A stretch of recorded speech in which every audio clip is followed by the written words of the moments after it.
प्यारे बच्चों, जय हिंद। बच्चों, class 7th subject science, lesson first. बच्चों, लेसन का नेम है न्यूट्रिशन इन प्लांट, पार्ट 6। बच्चों, सैप्रोट्रोप्स मृतजीवी, ठीक, मृतजीवी अर्थात वह जीव जो मरी हुई वस्तुओं से अपना भोजन प्राप्त करते हैं, उन जीवों को बच्चों हम सैप्रोट्रोप्स कहते हैं। जैसे कभी आपने देखा किसी मरे हुए कुत्ते को, आपने देखा होगा, तो में कीड़े पड़ जाते हैं, तो वो कीड़े उसी मरे हुए कुत्ते को खाते रहते हैं। वही है बच्चों सैप्रोट्रोप्स, ठीक।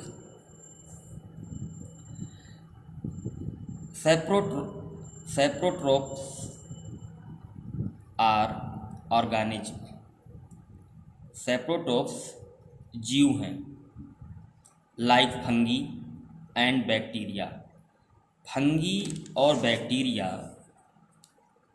मृतजीवी हैं, अर्थात ये मरे हुए जीवों या वस्तुओं से अपना भोजन प्राप्त करते हैं। एंड ग्रो, इन्हें खाकर बढ़ते हैं, इन्हें खाकर के बढ़ते हैं। And feed on dead plant or animal, ये मरे हुए पौधों या मरे हुए जानवरों को खाते हैं, मरे हुए पौधों या जानवरों को खाते हैं। अब कहो कि मरे हुए पौधों को कैसे खाते हैं? जब पौधे सड़ जाते हैं तो सड़े हुए पौधों को खाते हैं। सड़े हुए पौधों को मरा हुआ पौधा कहा जाता है। दे डू नॉट कॉन्टेन क्लोरोफिल, इनमें क्लोरोफिल नहीं पाया जाता। Hence can not perform photosynthesis, जबकि इनमें प्रकाश संश्लेषण का प्रदर्शन नहीं कर सकते। Have you ever seen packets of mushrooms hold in the vegetable market? क्या आपने सब्जी बाजार में मशरूम के पैकेट बिकते हुए देखा है? You must have also seen fluffy umbrella like structure growing in moist soils or on decayed materials are on rotting wood during the rainy season. आपने वर्षा के मौसम के दौरान, आपने ध्यान देना है, आपने वर्षा के मौसम के दौरान रोटिंग वुड, सड़ती हुई लकड़ियाँ, या डिकेड मटेरियल्स, सड़ते हुए पदार्थ, या नमी वाली मिट्टी पर कुकुरमुत्ते जैसे छाता की आकार की, ठीक है ना, चीज़ें उगते हुए आपने देखी होंगी। लेट अस फाइंड आउट, आओ हम जानें या आओ हम पता लगाएं, व्हाट टाइप ऑफ न्यूट्रिएंट्स, किस प्रकार का पोषण, दे नीड, किस प्रकार के पोषण की इनको आवश्यकता है, टू सर्विस, अपनी सेवा के लिए इन्हें किस प्रकार के पोषण की आवश्यकता है, and from where they get them, और ये इन्हें कहाँ से प्राप्त करते हैं, देखें, बूझो इज क्यूरियस टू नो, बूझो जानने की उत्सुक है, how these organisms get their nutrients, ये जीव अपना अपना पोषण कैसे प्राप्त करते हैं। They do not have mouth like animal do, इनके पास जानवरों की तरह मुंह भी नहीं होता है। They are not green plant, ये हरे पौधे भी नहीं होते हैं। एज दे लेक क्लोरोफिल, और इनमें क्लोरोफिल की कमी होती है। And can not make food by photosynthesis, और ये प्रकाश संश्लेषण के द्वारा अपना भोजन भी नहीं प्राप्त कर सकते हैं। आगे लिखिए, take a piece of bread, bread का एक टुकड़ा लें, मोइस्ट इट द वाटर, इसे पानी से भिगो दें, and leave it in the moist warm place for 2-3 days, इसे 2 या 3 दिन तक नमी वाले गर्म स्थान पर छोड़ दें। Until fluffy patches appear on them, 2-3 दिन के बाद इस पर छत्तेदार धब्बे महसूस होंगे, जैसा कि फिगर में दिखाया गया आपको। What is the colour of these patches, इन धब्बों का कलर क्या है। Observe the patches under a microscope or a magnifying glass, सूक्ष्मदर्शी या मैग्नीफाइंग ग्लास के द्वारा इन धब्बों का निरीक्षण करें। राइट डाउन, लिखें योर ऑब्जर्वेशन इन नोटबुक, अपने नोटबुक में इस निरीक्षण को लिखें।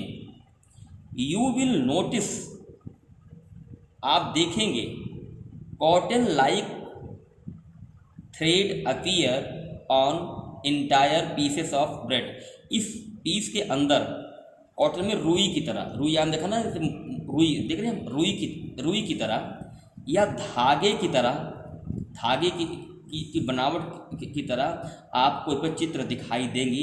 बच्चों, वही है मृतजीवी, वही है सेप्रोट्रॉप्स, वही है, उससे अपना वो भोजन प्राप्त कर रहे हैं, उसमें ऑटोमेटिक उग जाता है। नीचे देखें, these organism are called fungi, ऐसे जीवों को हम फंगी कहते हैं, जिसमें में दिखाई दे रहा है। These organism are called fungi, ऐसे जीवों को फंगी कहते हैं। They have different mode of nutrition, ये कौन, फंगी, विभिन्न तरीकों से अपना पोषण प्राप्त करते हैं। They absorb the nutrients from the bread, ये ब्रेड से अपना पोषण सोख लेते हैं। द मोड ऑफ न्यूट्रिशन, पोषण का ये तरीका, द मोड ऑफ न्यूट्रिशन, पोषण का ये तरीका, विच ऑर्गेनिज्म, जो जीव, टेक देयर न्यूट्रिएंट्स, जो जीव अपना पोषण लेते हैं, कहाँ से लेते हैं, डेड, मरे हुए, या डिकेइंग, सड़े हुए पदार्थों से, जो जीव मरे हुए या सड़े हुए पदार्थों से अपना भोजन लेते हैं, उसे क्या कहते हैं बच्चों, सेप्रोट्रॉपिक न्यूट्रिशन। जो जीव अपना भोजन मरे हुए या सड़े हुए जीवों से लेते हैं, ऐसे को हम क्या कहते हैं, सेप्रोट्रॉपिक न्यूट्रिशन कहते हैं। Such organism with saprotrophic mode of nutrition, वही जीव जो सेप्रोट्रॉपिक तरीके से अपना पोषण लेते हैं, उन्हें हम सेप्रोट्रॉप्स भी कहते हैं। आप समझ रहे होंगे, इसे बच्चों आपको कई बार पढ़ना पड़ेगा। आगे देखें, you can also see fungi growing on pickles, leather, clothes and other articles that are left in hot and humid weather for longer period. आप लंबे समय तक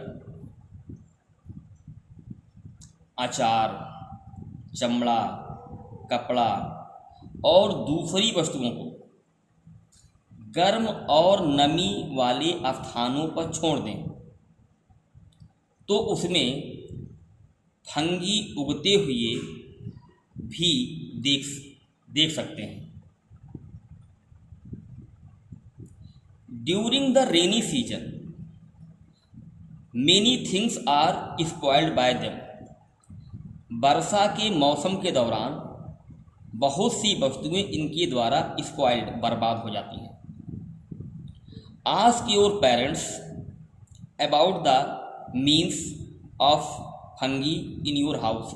अपने घर में फंगी के विषय में अपने माता पिता से पूछें।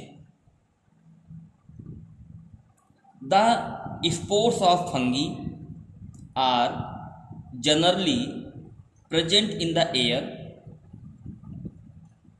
स्पोर्स में बीजाणु, फंगी के बीजाणु सामान्यतया हवा में उपस्थित होते हैं। They germinate and grow on landing on wet and warm thing. ये जमीन पर गीली और गर्म जगह पर बढ़ते हैं और उगते हैं।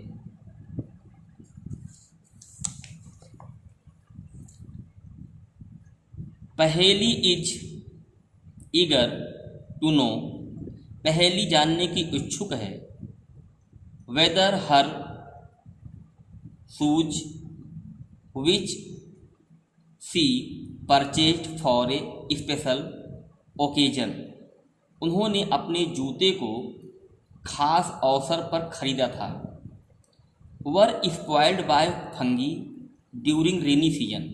वर्षा के मौसम के दौरान ये जो है फंगी से बेकार हो गया। She is interested in knowing. वह जानने के लिए इच्छुक है। How fungi appear suddenly during the rainy season. वर्षा के मौसम में फंगी अचानक कैसे उत्पन्न हो जाता है। क्योंकि बच्चों फंगी वहीं उत्पन्न हो जाए जहाँ पर को नमी मिलेगी, गर्मी मिलेगी, ठीक, वो चाहे कभी भी मिलेगी। बच्चों जय हिंद।